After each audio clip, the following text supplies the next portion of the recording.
And lately I had the privilege of launching an art exhibition in Dublin by a man called Owen McLaughlin. Superb exhibition.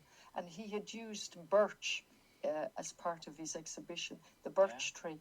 And I had to read up a little bit about, because no more than the Irish language, I'm no expert on art, but I appreciate art and the value of it and the absolute necessity that we support the arts for creativity, for imagination, and so on.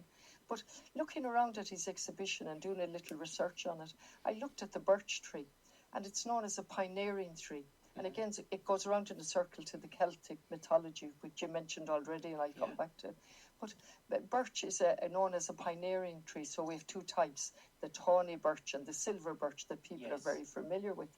And it's known as a pioneer for a number of reasons, because after the last glacier, the birch tree was the first to recolonise Ireland. So we're back to that word, colonisation. But then in Celtic mythology, it was known as the symbol of rebirth and rejuvenation. Rebirth, a new way of looking at things. And it was just fascinating what I learned from having the privilege to launch his art exhibition. And then it brought me around in circle again to the Irish language, because apparently the birch trees are very, very, not popular, but very extensive at the foot of the Spurn Mountains. And right at the foot of the Spurn Mountains, we have a ghaoth, a brand new ghaoth. There was no Irish speaker there in 1992.